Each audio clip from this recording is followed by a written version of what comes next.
Good morning students. जैसे कि आपको पता है कि हमारा जो चैप्टर नंबर 5 चल रहा है, ठीक है। और इसमें हमने क्या है, कुछ टॉपिक भी करा दिए हैं। जहाँ तक लगता है आज मैं इस चैप्टर को क्या है कंप्लीट करा दूंगा। तो जैसे कि हमारा टॉपिक था कल क्या था, चुंबकीय प्रेरण। अब देखो इससे आगे का टॉपिक है, क्योंकि हम टाइम को बचाते हुए क्या है अपने टॉपिक पर बात करते हैं। तो आज का देखो जो हमारा टॉपिक होगा हमारा चुंबकीय प्रवृत्ति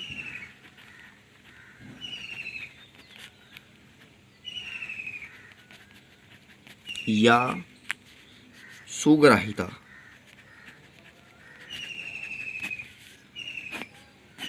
ठीक है प्यारे बच्चों, तो आज की जो टॉपिक हमारा होगा ये लिख दिया मैंने, ठीक है, यानी मैग्नेटिक सस्केबिलिटी। तो यहाँ से देखो हम जो हमारा टॉपिक है, सिंपल सी बात है कि हम चुंबक के बारे में बात कर रहे हैं, ठीक है। तो जैसे कि हमारी चुंबकीय प्रवृत्ति है, तो सबसे पहले हम चुंबकीय प्रकृति को बताते हैं। प्यारे बच्चों, जैसे कि आपको पता है कि कोई भी क्या है पदार्थ है, यदि वो चुंबकित हो जाता है, बस आपको ये करना है कि कोई पदार्थ है और वो जितनी आसानी से चुंबकित हो जाता है यानी चुंबक का गुण धारण कर लेता है, उसकी ये माप ही क्या है, चुंबकीय प्रवृत्ति कहलाती है, ठीक है। और जो इसका मान होता है वो क्या होता है, जैसे कि मैंने आपको लिखवाया था कि चुंबकन लिखवाया था, ठीक है। और तथा जो चुंबकन क्षेत्र रहता है यानी चुंबकन की तीव्रता और जो चुंबकन क्षेत्र है, और उन दोनों का अनुपात ही हमारा किसके बराबर होता है, चुंबकीय प्रवृत्ति के बराबर होता है। तो सबसे पहले हम समय बचाते हुए अपना इसकी डेफिनेशन लिखते हैं कि कोई पदार्थ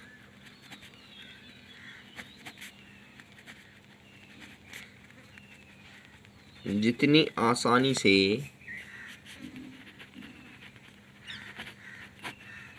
चुंबकित हो जाता है, ठीक है। क्या है, कोई पदार्थ जितनी आसानी से चुंबकित हो जाता है, इसकी माप को क्या है, हम चुंबकीय प्रवृत्ति कहते हैं। तो आइए अब प्यारे बच्चों सभी समझ गए होंगे, ठीक है। अब जो चुंबकीय प्रवृत्ति है, सबसे पहले हम आपको बता दें इसका जो मान होता है, इसका मान एक तो हमारा चुंबकन यानी चुंबकन की तीव्रता, ठीक है, तथा चुंबकन क्षेत्र के अनुपात के बराबर होता है, ठीक है प्यारे बच्चों। यानी कि और जो हम इसे प्रदर्शित करते हैं, इसे हम जाई, देखो इसे बोलते हैं जाई बोलते हैं इसको, या तुम इसे एक्स एम भी पढ़ सकते हो, ठीक है। लेकिन इसको जो फिजिक्स में पढ़ा जाता है ये जाई एम होता है, ठीक है। और अपोन में क्या है, एच वेक्टर, यानी कि जो हमारा एक्स एम होगा ये आई वेक्टर अपोन एच वेक्टर होगा, ठीक है। अब हमें पता है कि आई का मात्रक भी वही रहता है और एच का मात्रक भी वही रहता है, ठीक है। जब एच और आई के मान दोनों वही रहते हैं तो इसका मतलब क्या है, यह है विमाहीन व मात्रकहीन राशि है, ठीक है प्यारे बच्चों। तो आई होप यहाँ तक समझ गए होंगे, ठीक है। और एक बात और जो यहाँ से ऑब्जेक्टिव का क्वेश्चन बनता है कि जो निर्वात होता है हमारा, जैसे कि वायु निर्वात के लिए जो एक्स एम की वैल्यू होती है वो कितनी होती है, 0 होती है, ठीक है। अब देखो आई होप यहाँ तक समझ गए होंगे सभी। अब इसके बाद में जो हमारा नेक्स्ट टॉपिक है हमारा चुंबक शीलता। देखो जो हमारी चुंबकशीलता होती है, इसे हम सिंपल वे में कहे कि हमारे पास क्या है, कोई पदार्थ है और उस पदार्थ के अंदर, ठीक है, चुंबकीय बल रेखाएं जितनी आसानी से और जितनी अधिक संख्या में गुजर सकती है, ठीक है, इस गुण को ही हम क्या कहेंगे, चुंबकशीलता कहेंगे, ठीक है। या हम ये कह सकते हैं कि जो ये गुण है इस गुण को क्या है, चुंबकशीलता से मापा जाता है, ठीक है। तो सबसे पहले हम चुंबकशीलता के बारे में लिख देते हैं। मैंने क्या बताया कि किसी पदार्थ के अंदर, ठीक है, किसी पदार्थ के अंदर से होकर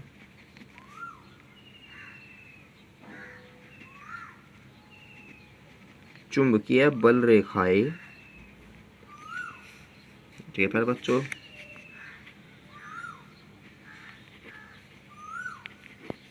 कितनी सुगमता और कितनी अधिक संख्या में गुजर सकती है, ठीक है प्यारे बच्चों, मैंने लिख दिया है। ठीक है, तो इस गुण को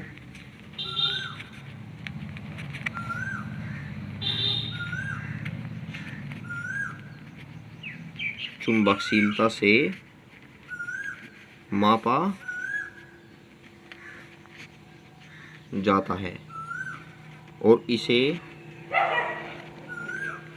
म्यू से प्रदर्शित करते हैं। ठीक है प्यारे बच्चों, अब यहाँ से देखो जो हमारा म्यू बराबर होता है, फॉर्मूला लिख देता हूँ मैं, ये होता है हमारा B vector upon H vector, यानी कि आई तो क्या था हमारा एच अपॉन बी, मतलब जो हमारा क्या था जाई एम था, तो था आई अपॉन एच, लेकिन जो हमारा म्यू होगा ये क्या होगा B vector upon H vector. ठीक है, और इसका मात्रक क्या होता है न्यूटन प्रति एम्पियर स्क्वायर या वेबर प्रति एम्पियर मीटर। ठीक है प्यारे बच्चों, और यहाँ से हमें पता है कि सभी ने 11th में क्या है इसकी विमा भी निकाली है, तो विमा निकालनी सभी पर आती है, तो क्या है विमा निकाल लेना। अब हम चलते हैं अपने नेक्स्ट टॉपिक पर। देखो हमारा नेक्स्ट टॉपिक क्या है आज का, तो प्यारे बच्चों हमारा टॉपिक है आपेक्षिक चुंबकशीलता। देखो आपेक्षिक जो चुंबकशीलता होती है ये क्या होती है, ये होती है हमारी एक तो पदार्थ की चुंबकशीलता, और जो हमारी निर्वात की चुंबकशीलता होती है उसका अनुपात ही हमारी क्या कहलाता है आपेक्षिक चुंबकशीलता कहलाता है। तो हम इसको लिख देते हैं कि किसी पदार्थ की चुंबकशीलता तथा निर्वात की चुंबकशीलता का अनुपात, ठीक है प्यारे बच्चों, क्या कहलाता है हमारा आपेक्षिक चुंबकशीलता कहलाता है। तो आई होप सभी समझ गए होंगे। अब देखो जो आपेक्षिक चुंबकशीलता होता है क्या होता है mu r mu upon mu naught. ठीक है, म्यू आर, आर का मतलब होता है यहाँ पे, क्योंकि इसे आपेक्षिक चुंबकशीलता को इंग्लिश में रिलेटिव परमिटिविटी बोलते हैं, इसलिए यहाँ पे आर लगा दिया है। ठीक है, और म्यू हमारी हो गई किसी भी पदार्थ की, और म्यू नॉट सभी जानते हैं क्या होती है, क्या होती है म्यू नॉट निर्वात की चुंबकशीलता, और जिसका मान 4 पाई इंटू 10⁻⁻7 होता है। ठीक है प्यारे बच्चों, तो आई होप सभी समझ गए होंगे। अब यहाँ पे म्यू अपॉन म्यू नॉट बराबर एक और होता है हमारा बी बटे बी नॉट। ठीक है, तो आप सभी यहाँ तक आई होप समझ गए होंगे। देखो अब इसके बाद में हम क्या है ये यहाँ से इम्पोर्टेंट आ जाता है, एक तो ये है हमारी आपेक्षिक चुंबकशीलता, ठीक है, तथा चुंबकीय सुग्राहिता में संबंध। ठीक है प्यारे बच्चों, ये यहाँ से क्या है हमारा इम्पोर्टेंट सा भी है थोड़ा, तो प्यारे बच्चों ठीक है। तो देखो हमारा जो टॉपिक है क्या है आपेक्षिक चुंबकशीलता तथा चुंबकीय सुग्राहिता में संबंध। तो सबसे पहले आपको बता दें कि हमें क्या है इनमें रिलेशन दर्शाना है। वो प्यारे बच्चे बताओ हमारे पास क्या है कोई परिनलिका है, ठीक है, यानी हमने मान लिया हमारे पास कोई परिनलिका है, और यदि हम परिनलिका की कुंडली में धारा प्रवाहित करते हैं, ठीक है, तो परिनलिका की धारा के कारण क्या है चुंबकीय क्षेत्र उत्पन्न होता है। ठीक है, हमने मान लिया चुंबकीय क्षेत्र कितना होता है बी नॉट, क्योंकि हमें पता है कि धारा के जो चुंबकीय प्रभाव है उसके कारण ये होता है। और ये बताओ यदि कोई क्या है हमारे पास नरम लोहे की क्या है कोई क्रोड है, और परिनलिका को क्या है इस चुंबकीय पदार्थ पर हमने क्या है लपेट देते हैं, और चुंबकीय पदार्थ पर लपेटने के कारण क्या है हमें पता है कि हमारा एक और क्या होता है चुंबकीय क्षेत्र उत्पन्न होता है, क्योंकि पहले से ही क्या है हमारा चुंबकीय पदार्थ है। ठीक है, हमने मान लिया है B1। ठीक है, तो हम यही बात लिखेंगे सबसे पहले। ठीक है, तो क्या है हमारा कि जब परिनलिका की कुंडली में धारा प्रवाहित की जाती है, धारा प्रवाहित की जाती है, तब परिनलिका प्रवाहित धारा, ठीक है। यानी परिनलिका में प्रवाहित धारा को हम यहाँ पे भी बोल सकते हैं जो उसमें प्रवाहित मुक्त धारा है, ठीक है प्यारे बच्चों। के कारण क्या होगा, चुंबकीय जो उत्पन्न चुंबकीय क्षेत्र है, हम ये भी कह सकते हैं कितना है, बी नॉट उत्पन्न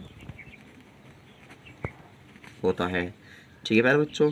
अब इसके बाद में यदि क्या है, हम ये परिनलिका को, यदि क्या है, परिनलिका को किसी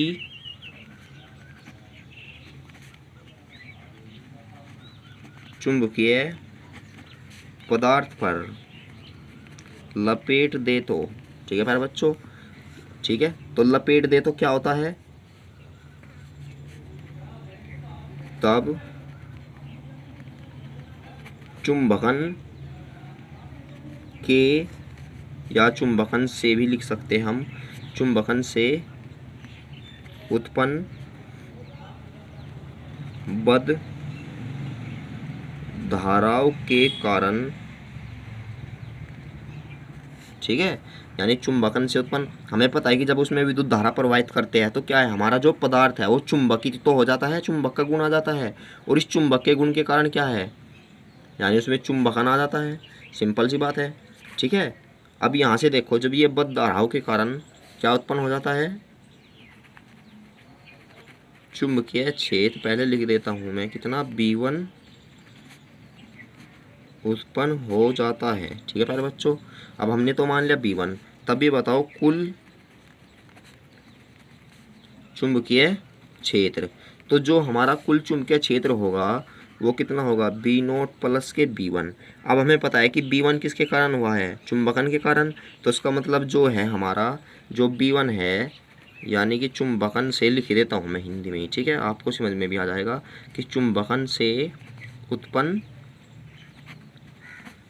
चुंबकीय क्षेत्र क्या होता है, जो B1, ठीक है, B1 तो है चुंबकन के कारण उत्पन्न, ये होता है हमारा चुंबकीय तीव्रता I के समानुपाती होता है। यानी कि हम इसको ये भी बोल सकते हैं कि जो B1 है, B1 क्या होता है, म्यू नॉट I, ठीक है, तथा जबकि जो हमारा B नॉट है, B नॉट क्या होगा हमारा, ये होगा हमारा म्यू नॉट H, यानी कि जो हमारी क्या होती है, H तो सभी को पता है क्या होती है, हमारी चुंबकन क्षेत्र होता है हमारा, ठीक है। चुंबकन क्षेत्र की जो तीव्रता होती है ये उसके अनुक्रमानुपाती। अब यहाँ से बताओ B बराबर B नॉट की वैल्यू तो हमारे पास कितनी है, म्यू नॉट I, ठीक है, प्लस के इसकी वैल्यू कितनी है, म्यू नॉट H, ठीक है प्यारे बच्चों। आई होप यहाँ तक आपकी बातें क्लियर हो गई होगी। अब ये बताओ, यहाँ से दोनों में से B बराबर, दोनों में से क्या कॉमन है, म्यू नॉट कॉमन है, तो ये क्या होगा, H प्लस के I, ठीक है। अब यहाँ से बताओ, ये तो है हमारा B जू का टू, ये म्यू नॉट है, ये बताओ यदि मैं इसमें से H कॉमन ले लेता हूँ तो यहाँ पे कितना बचेगा, ये तो कॉमन ले दिया लेकिन यहाँ पे H नहीं है, तो H कहाँ पे चले जाएगा, इसके अपोन में, ठीक है। तो आई होप ये क्लियर हो गया होगा आपका। अब इसके बाद में बताओ कि जो हमारा B है, B बराबर म्यू नॉट तो जो का तो है, हमारा H भी जो का तो है। अब 1 प्लस के, सभी को पता है कि जो I अपॉन H होता है क्या होता है हमारा, जाई M होता है, लिख देता हूँ कि I अपॉन H इक्वल किसके होता है, जाई M के। मैंने ये भी बताया था क्योंकि जो हमारी जाई M होती है क्या होती है, चुंबकीय प्रवृत्ति होती है, ठीक है। तो आई होप यहाँ तक क्लियर हो गया होगा सभी का। अब इसके बाद में देखो, एक तो हमारा रिलेशन ये हो गया, ठीक है, और यदि मैं इसके बाद में देखो, चूँकि हमें पता है कि B बराबर क्या होता है, म्यू H, क्योंकि हमारी निर्वात के लिए थी तो क्या है, म्यू नॉट H हो गया, तो म्यू H। तो हम जब इस समीकरण में B की वैल्यू क्या रखते हैं, म्यू H रखते हैं, ठीक है। तो म्यू एच रखने पर ये किसके इक्वल होगी, म्यू नोट एच और 1 प्लस के जाई एम। अब यहाँ से बताओ एच से एच कैंसिल, हम जो म्यू नोट था ये हम इसके अपोन में लेंगे तो यहाँ पर क्या होगा 1 प्लस के जाई एम। अब प्यारे बच्चों बताओ जो म्यू अपोन म्यू नोट था हमारा लास्ट का ही टॉपिक था, ये किसके बराबर था, आपेक्षिक चुंबकशीलता के ही तो बराबर था। ठीक है, तो यही क्या होगा हमारा फाइनल रिजल्ट होगा। देखो प्यारे बच्चों, तो आई होप हम ये आज की वीडियो क्या है यहीं पर समाप्त करते हैं। ठीक है, क्योंकि आज चैप्टर चलो कंप्लीट नहीं हो पाएगा तो कल हम चैप्टर को कंप्लीट कर देंगे, क्योंकि यदि हम आज इसी को कंप्लीट करेंगे तो हमारा कल क्या है, आज का मतलब लेक्चर हमारा ज़्यादा लंबा हो जाएगा। ठीक है, तो इसीलिए क्या है यहीं पर समाप्त करते हैं। और एक बात और, जो बाहरी मतलब अलग से देखते हैं बच्चे वो चैनल को सब्सक्राइब भी कर ले साथ में। ठीक है, तो मिलते हैं नेक्स्ट वीडियो में।